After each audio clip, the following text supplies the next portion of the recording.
Hold that 1953 red seal $2 bill flat in your hands. No folding, no rubbing, because this note lives in two worlds at the same time.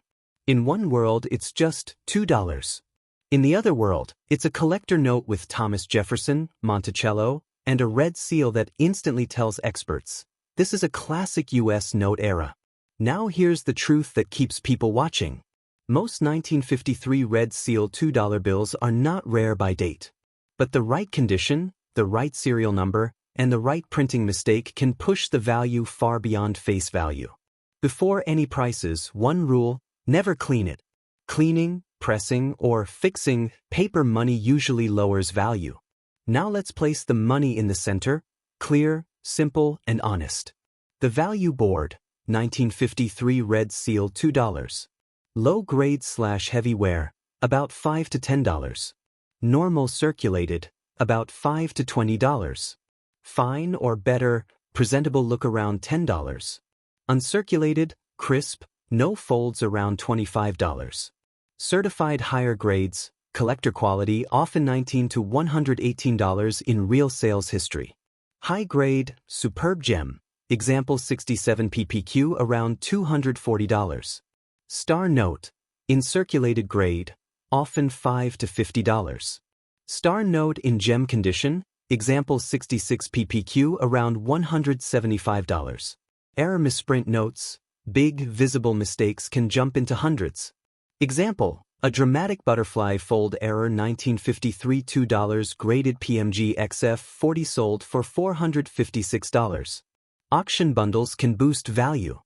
3 consecutive high-grade 1953 $2 notes sold for $198. A single 1953 $2 graded PMG choice uncirculated 64 sold for $33. Now, how do you know which line your note belongs to? Step 1. Condition, the fast test. Look at the corners. Are they sharp like a fresh card, or rounded like old paper? Tilt the note under light. Do you see a strong paper snap, or does it look soft and tired? Bankrate summarizes it simply: 1953 and 1963 red seal notes often range about $5 to $20 depending on condition. That's your starting floor. Step 2. Uncirculated, where value starts climbing. An uncirculated note is crisp, clean, and fold-free.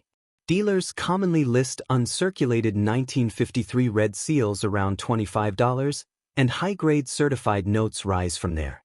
Step 3. Star note, the tiny symbol that changes attention.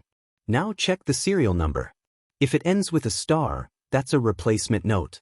PCGS notes that $2 star notes can bring $5 to $50 even in circulated grades. And when the star note is gem quality, dealer examples reach triple-digit territory, like $175 for a gem 1953 star note. Step 4. Lucky serial numbers, the wow factor. This is where people stop scrolling in real life. If your serial number is very low, like 00000025, repeating like 45454545, radar like 123444321, ladder style like 123456678. It can add a premium because collectors can see the rarity instantly.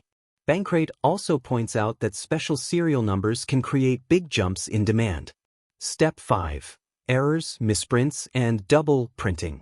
Here's where real money can spike, but only if the mistake is genuine. Common valuable error types include fold errors, like butterfly folds, overprint shifts, seal and serial moved off their normal position, obstructed printing, part of seal/serial missing. Double print errors, a second strike creates doubling/blurriness. PMG explains that a double print error happens when the note is struck more than once, often creating a doubled or blurry appearance. And here's a warning that can save you from being fooled. PMG has shown examples of chemically altered red seals that look like wrong color ink errors, but are not mint errors. So if the red seal looks strangely faded or gold, treat it carefully and consider authentication. The final moment. Most 1953 red seal $2 bills live in the $5 to $20 world. But the moment your note becomes crisp uncirculated, becomes a star note, shows a lucky serial, or displays a real mint error, it enters a different conversation. Sometimes the kind that reaches into the hundreds, like the $456 butterfly fold example. So don't guess. Don't clean. Don't fold it again. Hold it flat. Check the corners. Check the star. Check the serial. Check for real, obvious printing mistakes. Because the difference between just $2 and high worth is often one small detail hiding in plain sight. Hold that 1981 Lincoln cent under a light for just a moment. Most people see 1 cent and move on. But collectors see a test, condition, color, strike, and mistakes. And when those line up, a modern penny can step into serious money. Here's the first surprise. 1981 cents were made in huge numbers, over 7.4 billion from Philadelphia and over 5.37 billion from Denver.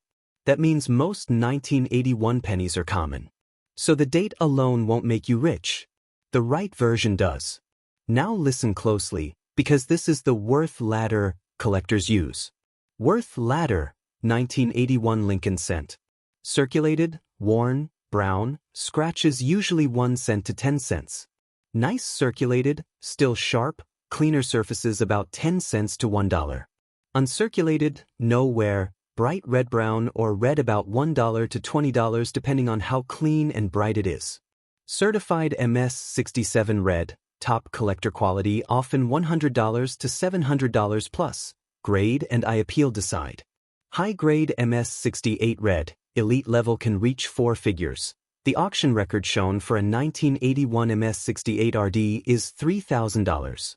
Now the second surprise. The jump happens because high grades are scarce. PCGS notes that while BU coins are easy up to about MS-66, MS-67 and higher begin to be very scarce for the 1981 cent. That scarcity is why collectors compete. And then there's the wild card, errors and misprints. A real mint error is not damage. It's a mistake made during striking.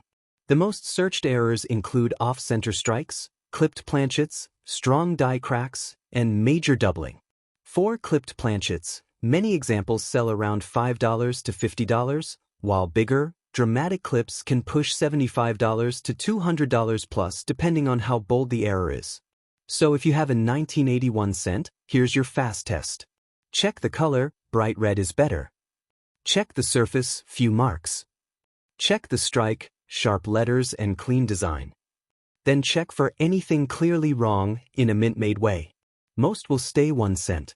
But if yours is a clean uncirculated red coin, a verified error, or a top grade 67 to 68, that's where lucky becomes real.